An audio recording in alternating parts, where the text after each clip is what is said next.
Best thing that's ever happened to you financially. Go. Easy. Sold my car on Carvana. Amazing offer. Really? I hit 200 on a scratcher. Did the scratcher come to your house and hand you a check? No. How many scratchers did you hit to get that? I hit a button on Carvana.com once. Okay, that's fair. It's like the lottery, except you always win. Not like the lottery at all, actually. Exactly. Inexplicably good. Offers worth bragging about. Sell your car today on Carvana. Pickup fees may apply.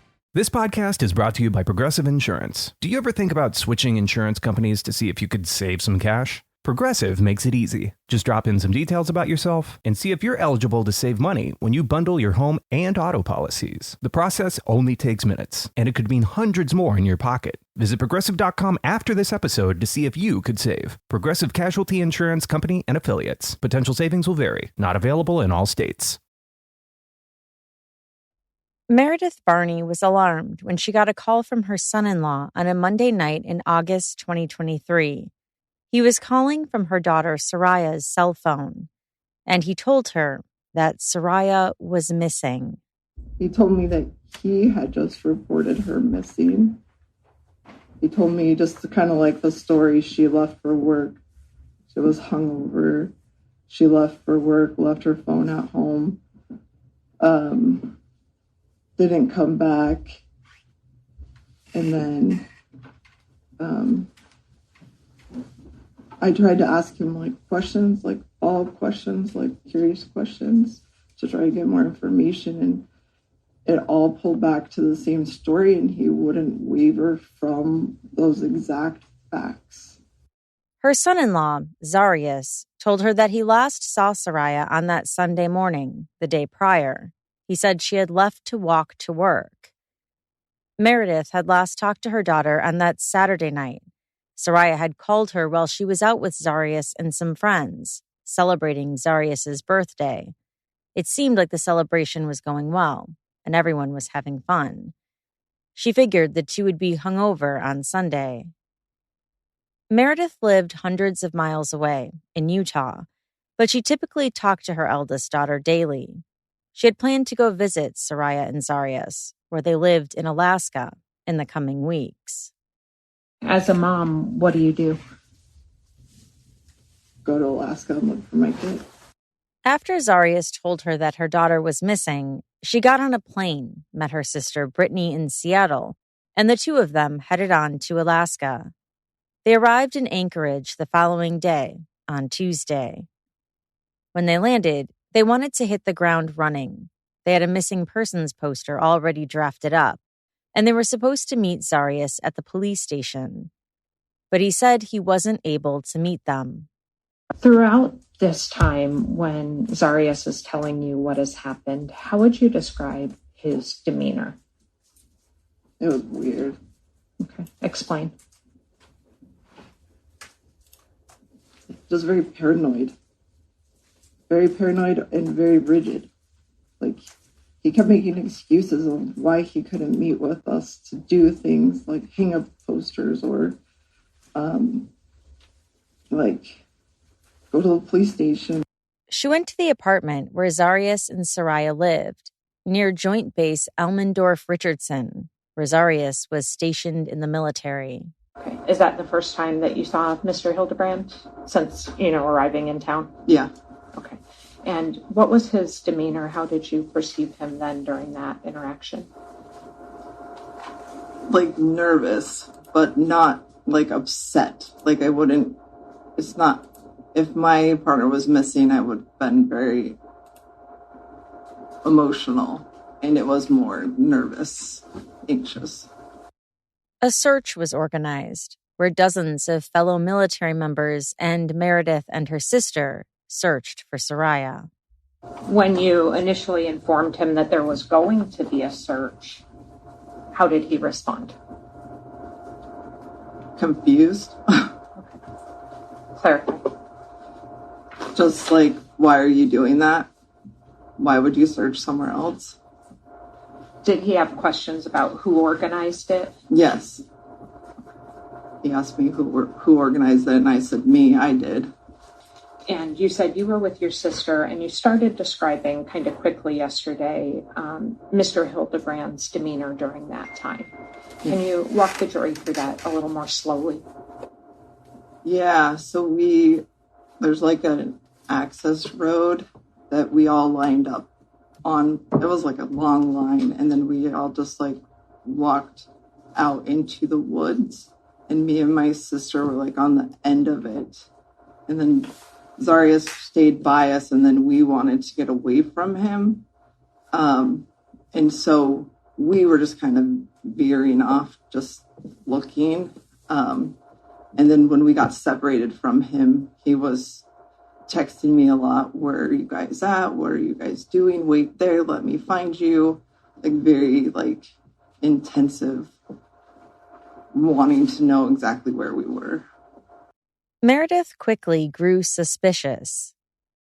It sounds like you found his conduct off-putting that day. Very much. There was a point where we decided to meet up with him and then let him. We wanted to see where he wanted to take us and where he was not wanting us to go so that we could go back later without him and search without him present. The following day, however, Saria's body was found. This is Jillian in partnership with Law and Crime. You are listening to Court Junkie.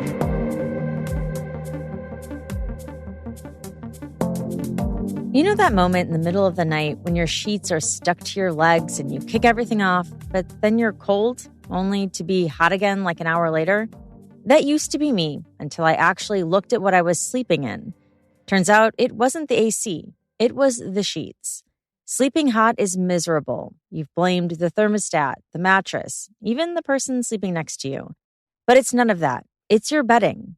Boll & Branch is like the cool side of the pillow, but everywhere. Boll & Branch's summer bedding options are breathable, lightweight, and designed to keep you cool all night long. Their sheets are 100% organic cotton, woven specifically for airflow, not just softness. Unlike synthetic cooling technology or chemically treated fabrics, their cooling is structural. It's literally how the cotton is woven. And 94% of Boll & Branch customers say their sheets get softer with every wash. I can attest to that. It's totally true. I've actually got a few of their pieces going on right now. Our newest edition, the Percale Quilted Down Comforter, is crisp, almost like a fresh hotel bed every night, and it's noticeably cooler to the touch than anything I've had before. We've also got the signature sheet set, which you've heard me talk about multiple times. It's soft and cozy, and that one's in rotation for whoever wants comfort over crispness. And I keep the waffle bed blanket folded at the foot of the bed right now for that lighter layer. It's the thing I grab when I want to feel tucked in without waking up all sweaty. I'm telling you, I will never go back to regular bedding. Sleep cooler this summer with Boll & Branch. Get 15% off your first order plus free shipping at bollandbranch.com/court with the code COURT. That's Boll & Branch, BOLLAND branch.com/court, code COURT to unlock 15% off. It's a great deal. bollandbranch.com/court, code COURT. Exclusions apply.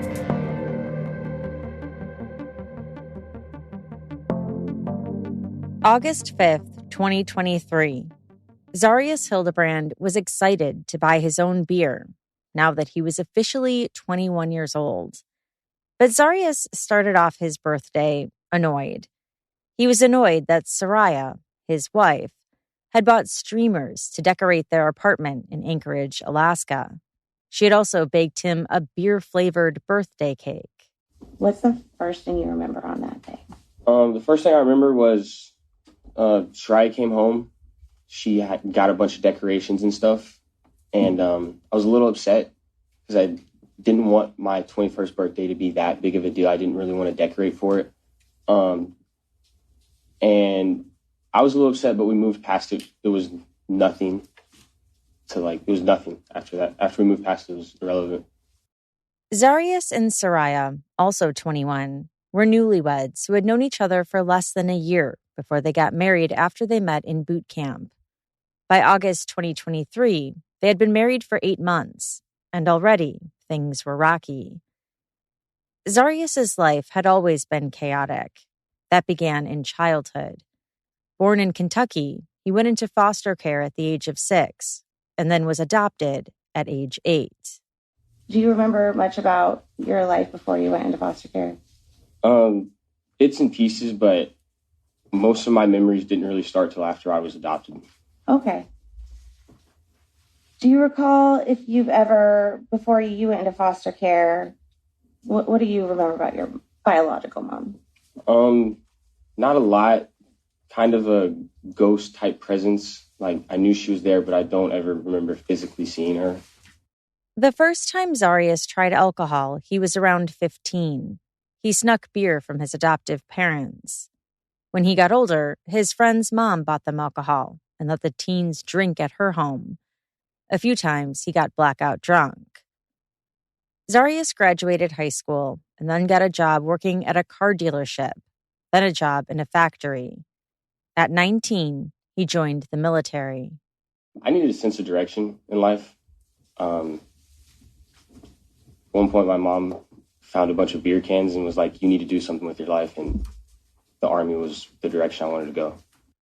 In 2021, he began basic training in Oklahoma, which was rigorous, both physically and emotionally. He was standing in his platoon in formation when he noticed Saria for the first time. She was pretty, he thought. She was a year older than him. Dating in the Army doesn't sound too romantic.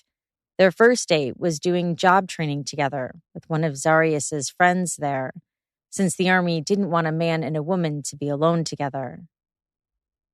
They started dating. It then became a long-distance relationship when Zarrius was sent to Alaska in 2022. Saria came to visit. Less than a year later, they got married in Utah, where Saria had been living. Their wedding took place just after Christmas in 2022, in front of Saria's loved ones. A few weeks later, Saria moved to Alaska to be with Zarrius, living in an apartment outside the barracks on Mockingbird Drive.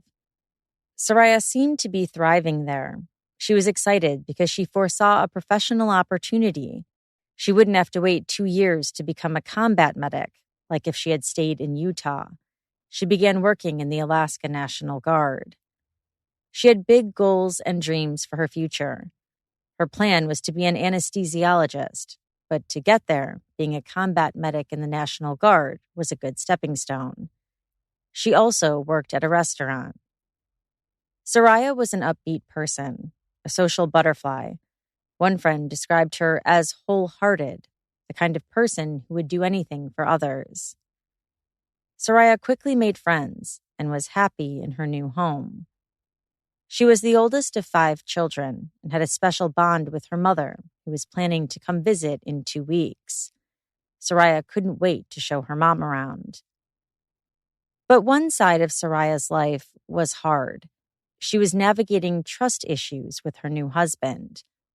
Zarrius wasn't faithful. He stayed in touch with a woman named Cheyenne, who he had met back home in Kentucky and had reconnected with. They talked to each other on Snapchat. Were there other girls besides Cheyenne? Just once, yes. Did Saria ever confront you with suspicions that you were cheating on her? Yes. And when was that? That would have been around April or May of 2023.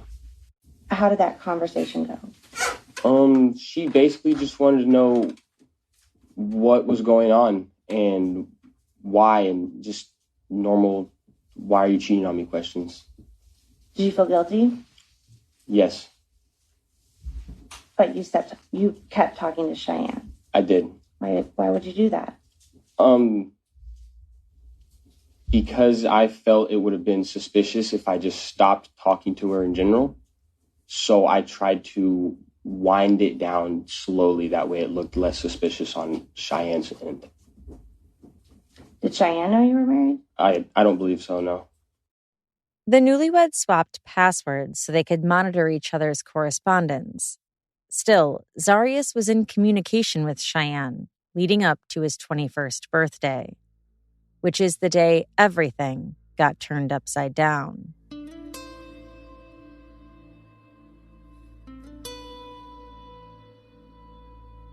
On the day of his birthday in August 2023, Zarrius Hildabrand went out to eat at a Japanese restaurant and drank his first official legal beer. More friends joined and the binge drinking began. They went to Dave & Buster's, where Zarrius was buzzed, feeling the effects of his 5 or 6 beers. They played games and won prizes. Back at his apartment, Zarrius shotgunned a beer, and then the party continued with dancing at the Willy Wah, a bar in Anchorage.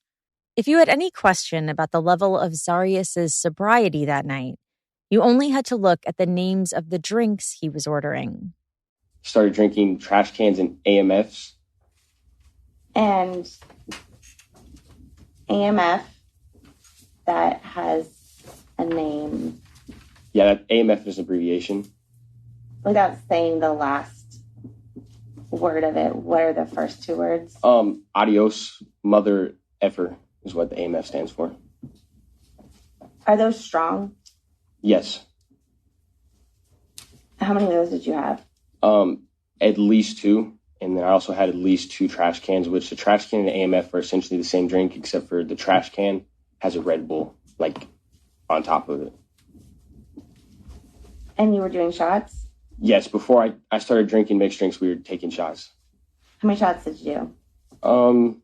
At least 4. It was probably more than that, though. He took a selfie with Saria. They looked happy together. Drunk, but happy. Logan Calhoun, one of Zarrius's army buddies, testified about what he saw that night. Everybody was having fun. Drinking, dancing? Yeah. Was Saria with the defendant most of the night? Yes. How did they seem? Nothing out of the ordinary. Okay. How was the defendant? He got drunk. I remember that. Like he was sloshed. The jury saw another photo from that night. A picture of Zarrius, eyes closed, slumped on Saria's shoulder. He was so drunk he couldn't walk, his friend said. It was the last thing he claimed he remembered that night. He would later get refused entry into a bar because of how drunk he was. Back home at the end of the night, he soiled his shorts because he was too intoxicated to make it to the bathroom. Saria didn't seem bothered by her husband's intoxication, however. She had expected this for his 21st birthday. The couple seemed playful and happy, no signs of fighting or of an argument. I remember, I wanted to call it a night. I remember, leaning on my wife and probably yelling into her ear that I wanted to go home. Let's leave, let's go. Zarrius would later say he blacked out. He didn't remember the ride home in an Uber when he got sick. He awoke the next morning, still feeling drunk with a pounding headache. Saria was asleep beside him. He noticed his phone wasn't in the normal spot. He got up to go look for it. He found his phone elsewhere in the apartment and began scrolling through photos from the night before. He checked his bank account to see how much he spent on drinks. I remember checking Instagram, Snapchat, and my bank account, stuff like that. What did you find on Snapchat? On Snapchat, I found on Snapchat it tells you when you screenshot a chat and then when someone else screenshots a chat.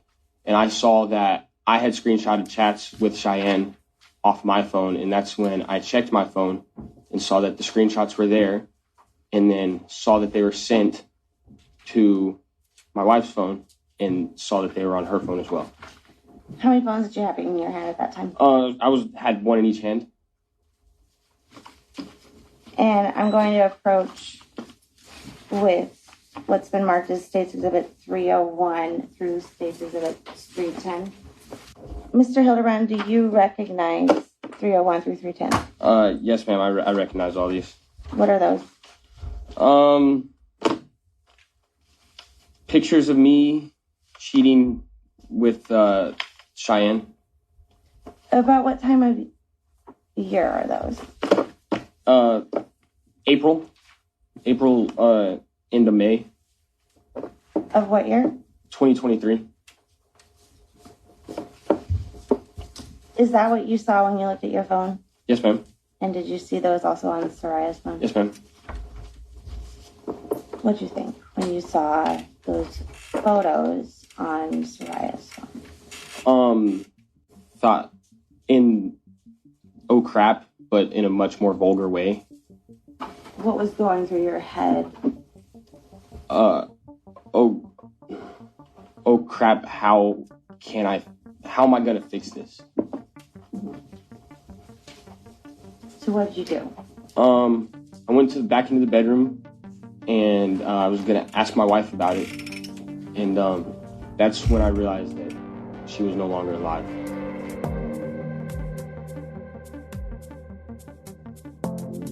Have you ever heard the saying that August is the Sunday of summer? It's the perfect time to hit reset before the autumn rush. And for me, that always starts with my wardrobe. Quince proves you don't need a crowded closet to look incredible. You just need the right pieces. Quince specializes in effortless, high-quality essentials like ultra-soft organic cotton and premium Mongolian cashmere sweaters, which I love. They're beautifully tailored, built to last, and transition seamlessly from morning meetings to dinner. Quince also has premium stretch denim starting at just $50, with the kind of perfect fit, structure, and weight you'd expect from a luxury designer brand. Everything at Quince is priced 50 to 80% less than similar brands. They work directly with ethical factories and cut out the middlemen, so you're paying for quality and not for brand markup. Honestly, the clothing item I keep reaching for over and over this summer are my blue and white striped linen high-waisted shorts that I got from Quince. They've genuinely exceeded my expectations. The linen feels super comfortable and soft. I can pair them with a plain tank top or even a dressier shirt, and I get compliments on them all the time. And it's not just apparel. Quince also brings that same everyday elevation to everything they offer. From hotel-quality bedding and bath to kitchen staples, essentials, and thoughtfully designed furniture. Upgrade your everyday. Download the Quince app for app-exclusive offers or go to quince.com/court. Get free shipping on your order and 365-day returns. Now available in Canada and the UK too. That's QUINCE.com/court. You're listening to this podcast, so I know you've got a curious mind. Here's a helpful fact that you might not know yet. Drivers who switch and save with Progressive save over $900 on average. And they make it super simple. Hop over to Progressive.com, answer some questions, and you'll get a quick quote with coverage options tailored to your choices. Plus, you'll see which discounts you may qualify for, like the online quote discount or savings for paying in full. In fact, 99% of Progressive Auto customers earn at least one discount.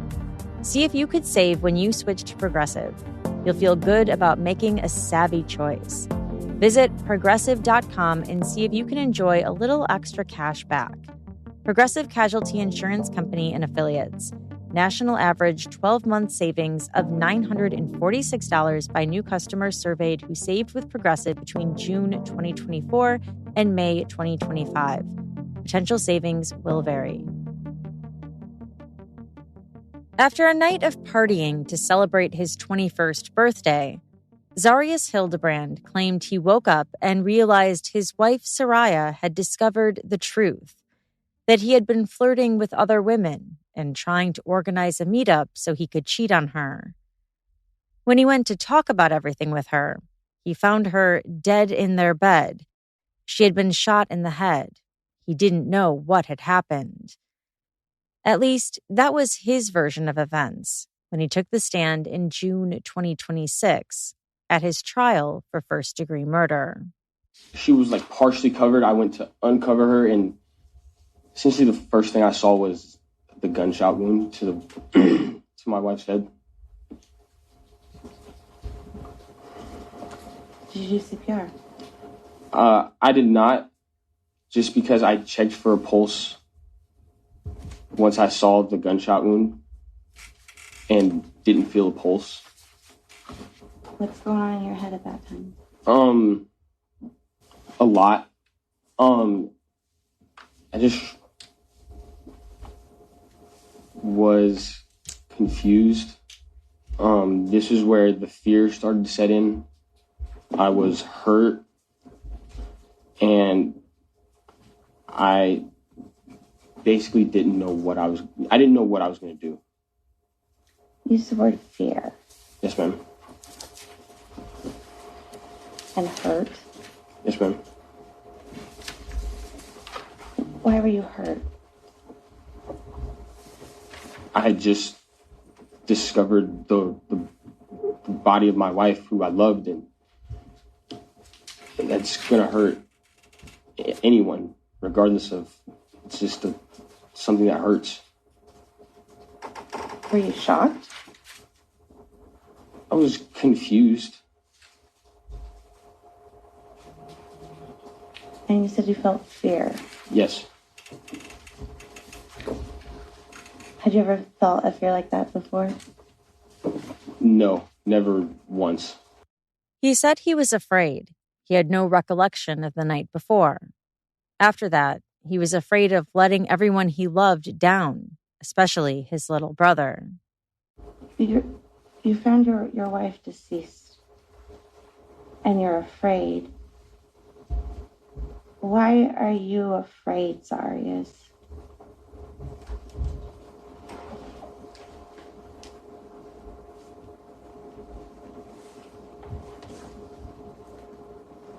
I was afraid. Why? Yes. Because of what was going to happen.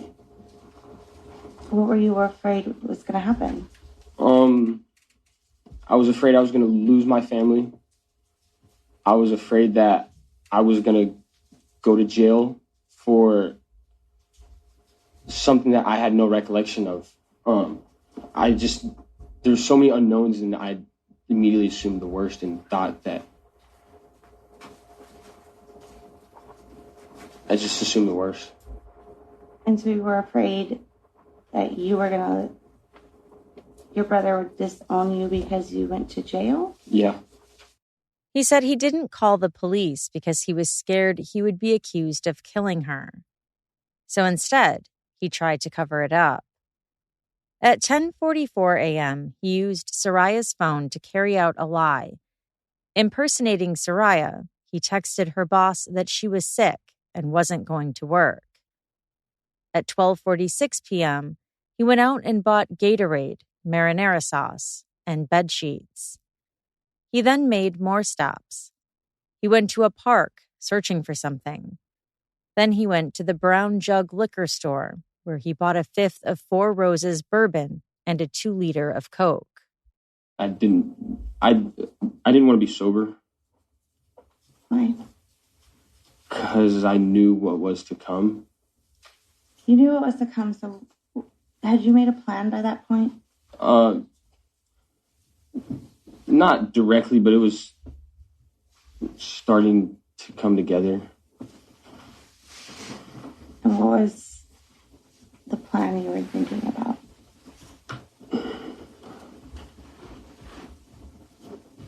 I was gonna clean up and get rid of my wife's body. He said his plan was to hide her body and clean up the blood on the mattress and in the surrounding areas. He went to the store and purchased hydrogen peroxide, deodorant, a spray bottle, and Q-tips. What did you buy those things for?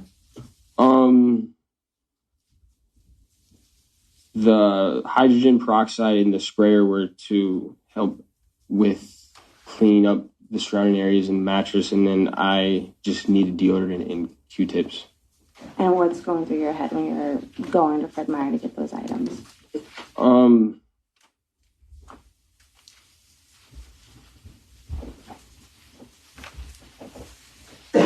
A lot of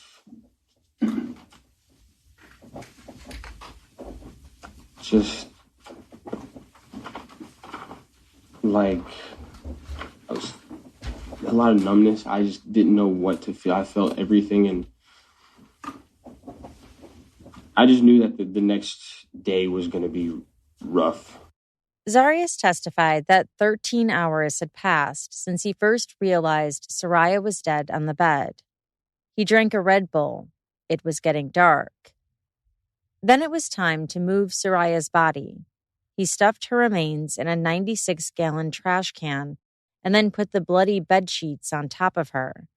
He was savvy enough to go through the back door in his apartment building, which had no cameras. He wore gloves. He chose University Lake Park, a park that was Saria's favorite, where she liked to walk their dogs. She often FaceTimed her mom on these walks. There, Zarrius hauled the trash can down an access road where he found a storm drain. He took off the drain's lid and dumped the trash can.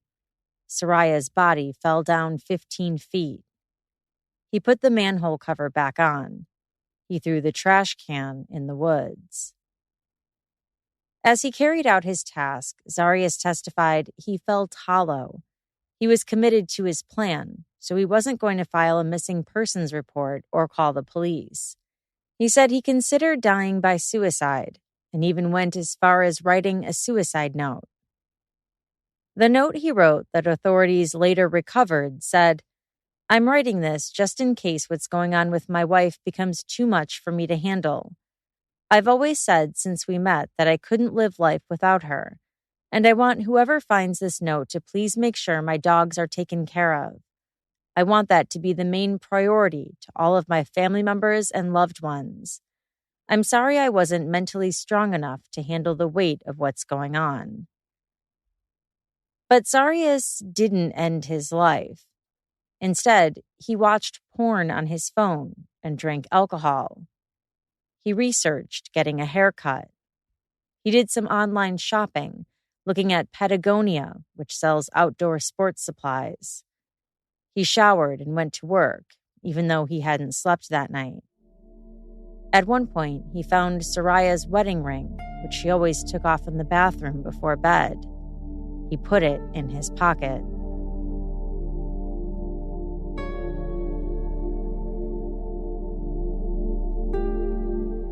Zarrius faced a fierce cross-examination by the prosecutor. I want to talk to you a little bit about some of your testimony. You were asked probably no fewer than 15 times the emotions you were feeling after you found your wife dead and dumped her body. You described deception, right? Yes, ma'am. You described guilt. Yes, ma'am. You described disgust. Yes, ma'am. You described shame. Yes, ma'am. You described anger at yourself. Yes, ma'am. You described betrayal. Yes, ma'am. You described fear. Yes, ma'am. Substantial fear. Yes, ma'am. You described stress. Yes, ma'am. You described exhaustion. Yes, ma'am. In all of the times you were asked, you never once said grief, did you? I did not, but I did say loss. Okay. You never said sadness, did you? I said emptiness. Okay. You testified that you went through this elaborate lie of your wife being missing and telling everybody that she was missing because otherwise people would assume the worst. Yes, ma'am. What's the worst? The situation I'm in now. What is the worst?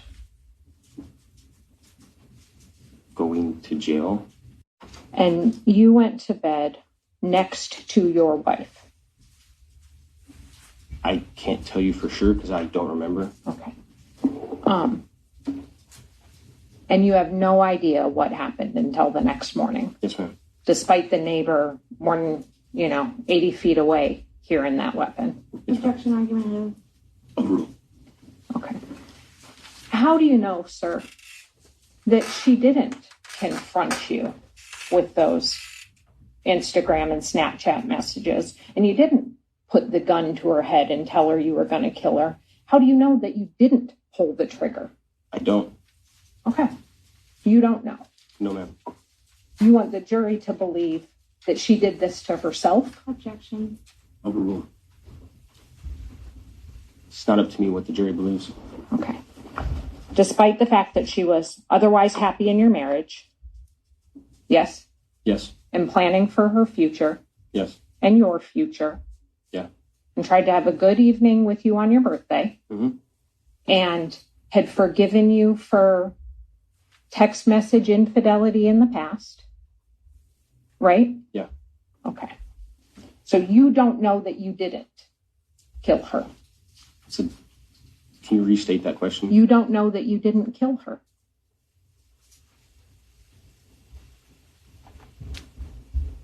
I'm not sure how to answer that. There's a lot of do's and don'ts.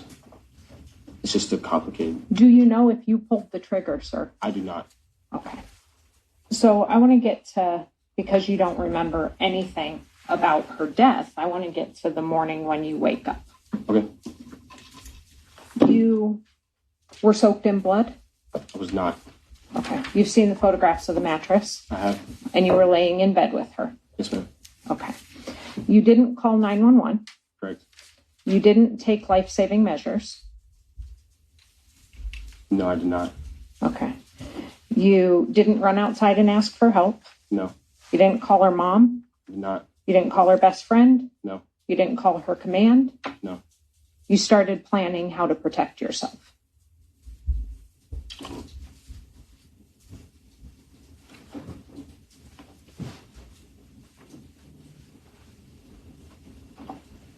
I wouldn't phrase it that way, but...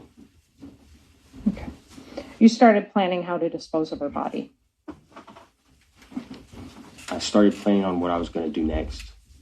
During cross, the jury also learned that Zarrius had denied it was a suicide note that he had written, first when he spoke to his adopted mom on a recorded jail call, and then when talking to the jail clinicians.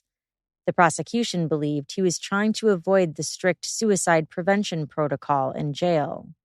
So out of self-interest, you said it's not a suicide note. Yes, ma'am. But here you're telling the jury that it was a suicide note. I wanted to protect the feelings of my mother. I don't think any mother wants to hear that her son's suicidal. Okay. Well, you also want to manipulate the emotions of the jury, right? Objection. System. Do you want the jury to feel sorry for you? Objection. Overruled.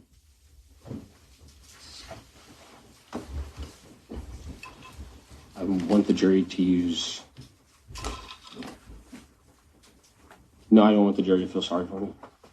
Okay. It's not their job. Have you ever told your mom you were going to work your magic on the jury? Briefly, yes. Yeah, what did you mean by that? It's just that I was going to testify. Okay. That you were going to testify and they would feel sorry for you. I didn't say that. What did you say? Based off the conversation, I worked my magic, Yeah. which implies that I was just going to testify. Okay. I moved to go ahead and play. And that conversation with your mom was January 15th. Do you recall? I don't remember the conversation, but I've seen the text. Okay. I'd move to play that conversation, Judge, starting at 4:04. Go ahead. Does Lars think you have a good chance if you go to trial? Nope, not really. Oh. So. Oh, okay. 20% chance. That's if I can get on the fucking stand and tell a testimony, if I can get on the stand and, I don't want to say work my magic, but. Yeah, I know what you mean. You know what I mean? Make the jury, yeah. You know? Feel for you. I know. I can do what I've been doing my whole life, essentially, but I don't know if I can do that with this. So. Yeah, I know. That's the biggest problem. Sure. But how's the video? Marie Wenz was also an Alaskan transplant. She met Saria at a house party, and the two young women became instant best friends, going to the gym together and exploring their new home on outdoor adventures. Marie worked as an administrative assistant for a sewer company. She testified that she and Saria communicated constantly through Instagram and Snapchat if they weren't together. She, of course, knew her friend's husband from hanging out together. How was their relationship from what you observed? Looked amicable to me. They were nice to each other. They were pretty sweet. They didn't really fight in public. And then what was Saria's demeanor in the weeks around and coming up to August 6th, 2023? Her same demeanor. She was happy. Nothing really out of the ordinary.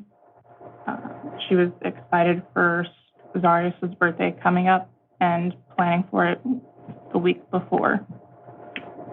When you knew her in Alaska, did she ever express any suicidal ideations in any way? No. Marie wanted to know how Zarrius was feeling the morning after his birthday party.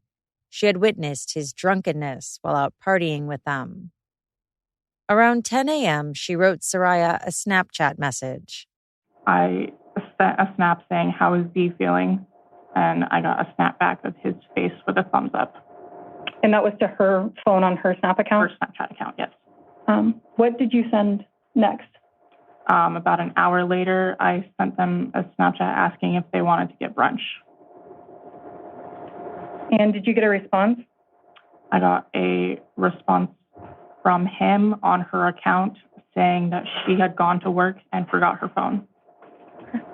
And just to clarify one more time, the thumbs up, you said whose face was in that picture? Zarrius' face. And did it have any text on it? It was just a thumbs up. Okay, so his face from her account with a thumbs up? Yeah. And at that point, what did you think?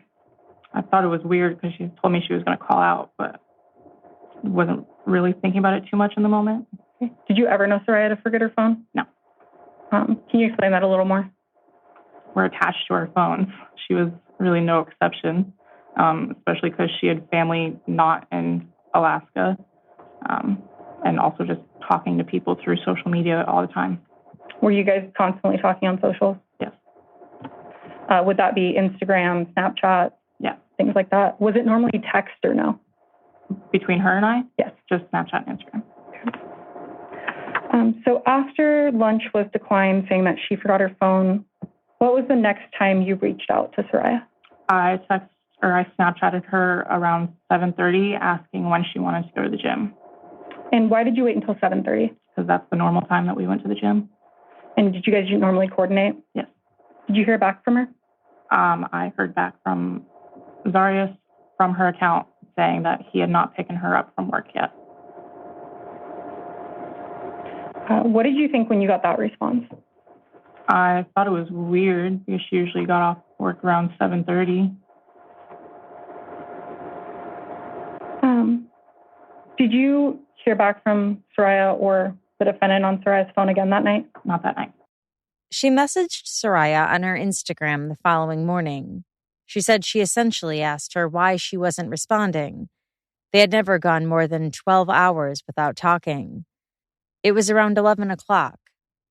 Zarrius then called her from Saria's phone. And what did he say? He said that he'd not seen her since the morning before, Sunday morning. What went through your head when you heard that? Why would you not tell me last night when I asked when she wanted to go to the gym? Why would you not tell me at all yesterday? Why would you wait so long to tell me? And did you ask him any of those questions? I asked why he waited so long to tell me. He said he didn't want to worry me. What did you do when you got that information?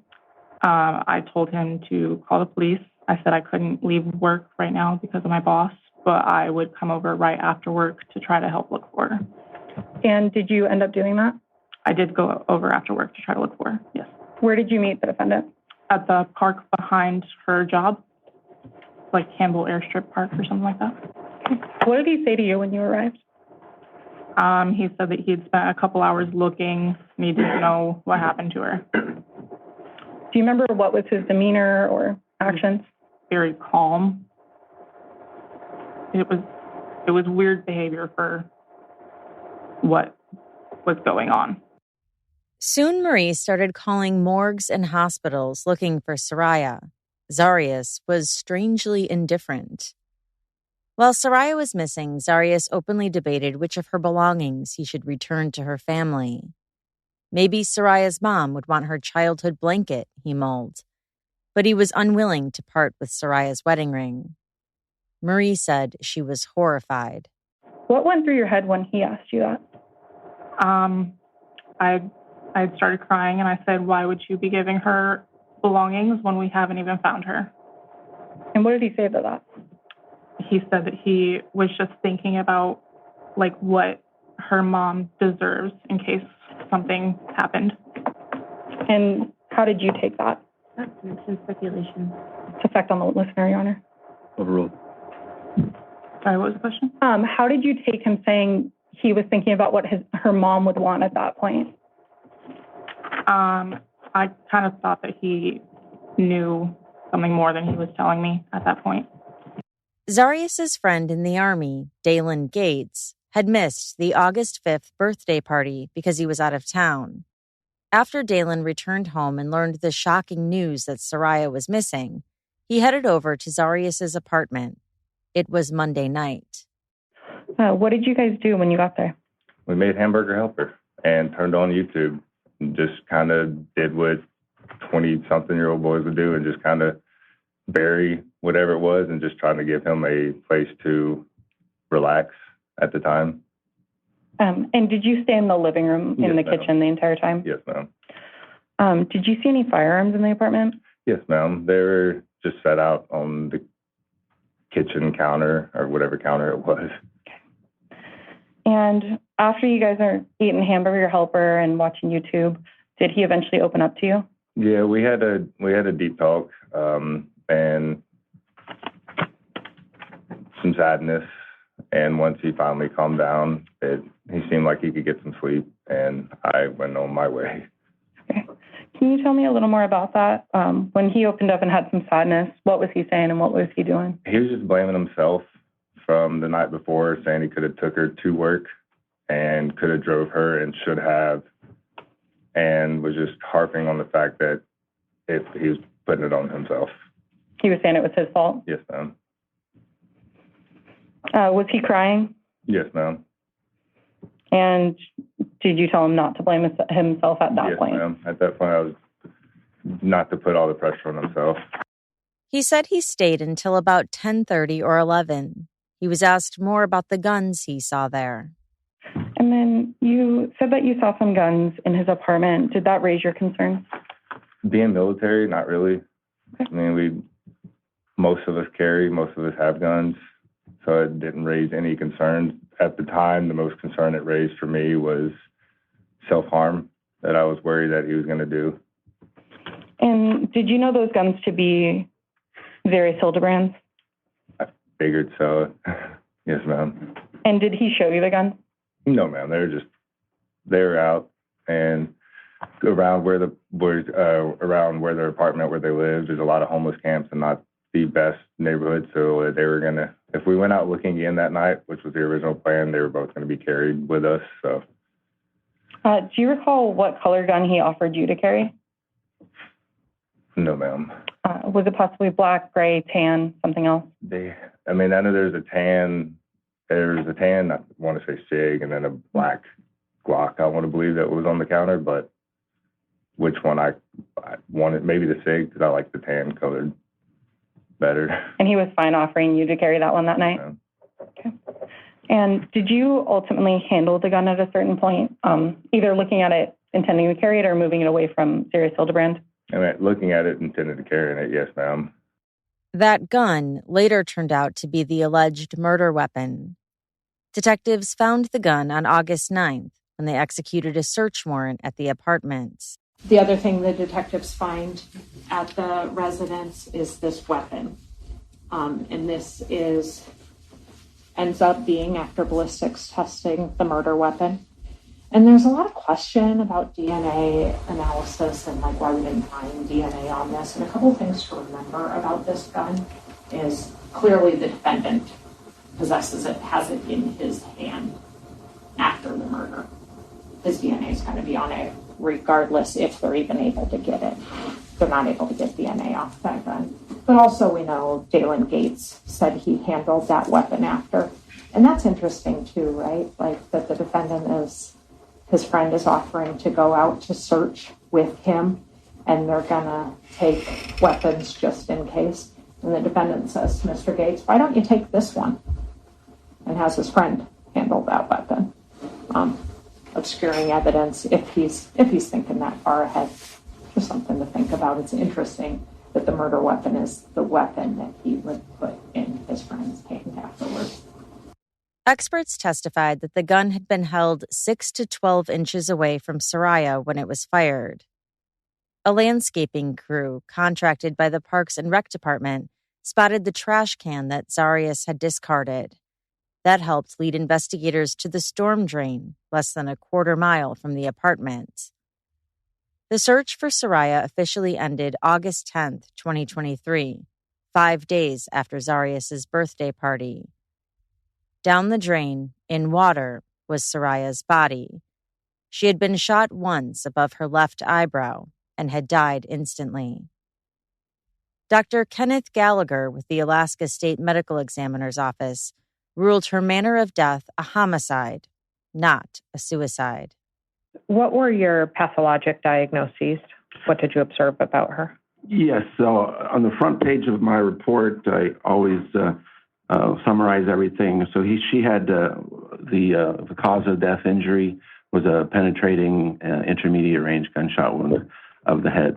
So that was an entrance that entered on the forehead, and then it passed through the skin, through the bone, and into the brain, and then caused lots of injuries, the disruption and pulpification of the soft tissue of the brain, bleeding around the brain, bleeding within the parenchyma or the body of the brain. And then the trajectory was basically a front to back is the pathway. And then we did recover several fragments of the copper and lead colored metal projectile or bullet from our examination. And what your finding is intermediate range gunshot wound, and generally where would you estimate that range to be? Yeah, if it's a handgun, again, I would say 2 foot or so. And as it gets closer to the skin, this broad pattern would get closer and closer until it's, very dense near the entrance wound itself. But this is a broad pattern. So. But certainly not contact. Definitely. And not close No. to contact. No. Okay. And does that help feed your diagnosis, or not your diagnosis, but your opinion about the manner of death? Yeah. Okay. And that's why you say homicide as opposed to suicide? Yeah.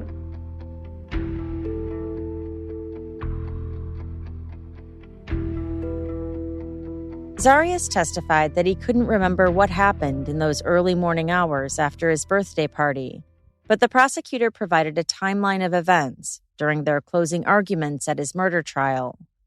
Between 2:18 and 2:24 a.m., Saria sent screenshots to herself of her husband's messages with other women that she had found on his phone.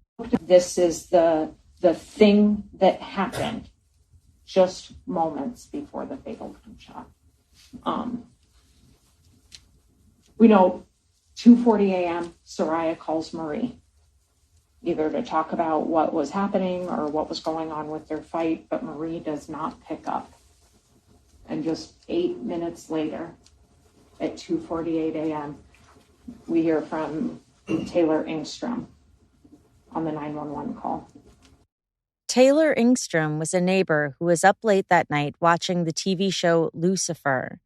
He testified that he heard a gunshot go off that was pretty loud and sounded like it was in the middle of the courtyard. He called 911. And what that tells you when you evaluate the defendant's testimony that he slept through some gunshot and just woke up later next to Saria's dead body, it's not reasonable. Like the neighbor 80 feet away knew that it was a gunshot and heard it. Later that day, when the sun was up and Zarrius was busy buying supplies, cleaning up his apartment to cover up Saria's death, and looking at porn, he took a moment to text his dad. Much like his testimony, it's just so callous and so calculated and so unemotional and frankly selfish. Like this is what he's thinking of in this moment. And then he texts his dad, and his text messages with his dad are also really telling as to his mindset on that day. He's not scared. If he is, he's scared of what he did and that he's going to get caught. He's not sad that Saria's dead. He never once expresses through his whole testimony or through any of his actions. Grief. Not a moment of it. And that's evident when he texts his dad. His dad says, "I hope you had fun last night." And he responds, "I did. Maybe a little too much fun." And Dad's like, "Well, that's okay, as long as no one got hurt or went to jail." And he texts his dad, "Well, neither of those things happened." In her closing arguments, prosecutor Brittany Dunlop said Zarrius was a liar. He was narcissistic, selfish, and a murderer. And he has lied to every single person that he talked to about Saria's death. And he lied to you yesterday. But the defendant could not work his magic on the police, and he will not work his magic on you either, because he knew what he was doing that night, and he remembers what happened. Selective amnesia is a coward's way out of a hard truth. He acted impulsively and drunkenly, no doubt, but he did act intentionally. And for that, he is guilty of murder in the first degree. She said being blackout drunk is not a defense of murder. She also told the jury that there was no way Saria died by suicide or accidentally shot herself. She was not suicidal at all. There's no evidence of this. And in the group, she's the most sober. She didn't make some drunken, outrageous decision to take her own life. Or she's also weapons trained, right? She didn't handle that weapon and have it go off accidentally because she was mad. She's the most sober of this group, and she's got no reason to do that. What she does have a reason to do is confront her husband about being unfaithful, essentially since they got married, right? She's undoubtedly mad about that. She calls her friend, and she's going to talk to him about it. And he responded violently. But Zarrius' attorney, Lacey Brewster, urged the jury to look at the motivations behind Zarrius' lies. And that is what this case is about, the fear.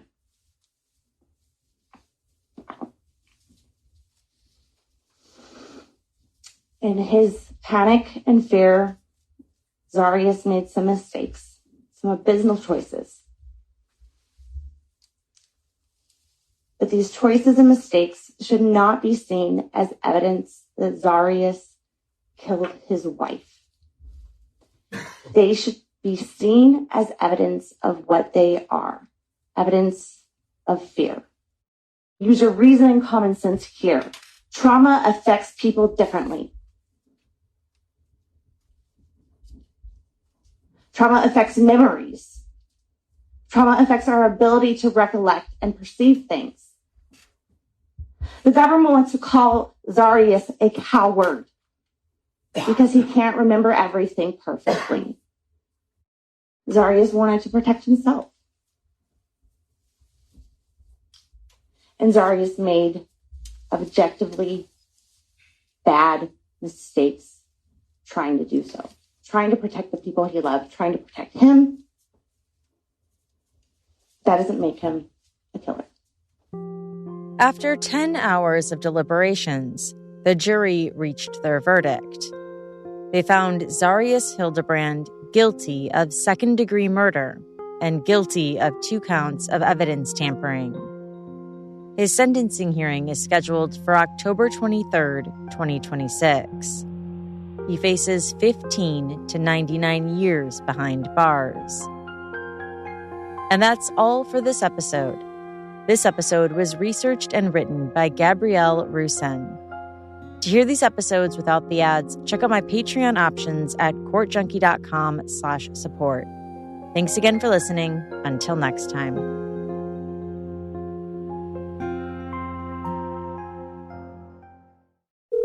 Hello, and welcome to Pluto Phone. If you know the name of the movie you'd like to see, just stream it for free on Pluto TV, where all your blockbuster favorites are landing all summer long. Catch Anchorman, The Legend of Ron Burgundy. Fantastic. The Matrix Trilogy. Welcome to the real world. Mean Girls. Shut up. Titanic. I'm the king of the world. And so much more. For Showtime's Press Nothing. They're free 24/7. That is so fetch. On Pluto TV. Stream now. Pay never. The moment a body is found, the clock starts ticking. 48 hours before the trail goes cold. From A&E and Crime House, this is the official podcast from the famous true crime series, The First 48. I'm Carter Roy. Every Thursday, I revisit a landmark homicide investigation in depth with long-form storytelling built for your ears. Listen to and follow The First 48 on Apple Podcasts, Spotify, Amazon Music, or wherever you listen to podcasts. Insurance isn't one size fits all. That's why customers have enjoyed Progressive's Name Your Price tool for years now. With the Name Your Price tool, you tell them what you want to pay, and they'll show you options that fit your budget. So whether you're picking out your first policy or just looking for something that works better for you and your family, they make it easy to see your options. Visit Progressive.com. Find a rate that works for you with the Name Your Price tool. Progressive Casualty Insurance Company and Affiliates. Price and coverage match limited by state law. Every day as a small business owner feels like solving a puzzle. One moment you're cruising along, and the next, there's a shipping snag that has you scrambling. But here's a surprise you will like. With Progressive, small business owners save 13% on their commercial auto insurance when they pay in full. So go ahead, surprise yourself. Get a quote in as little as 8 minutes at progressivecommercial.com. Progressive Casualty Insurance Company and Affiliates. Discounts not available in all states or situations.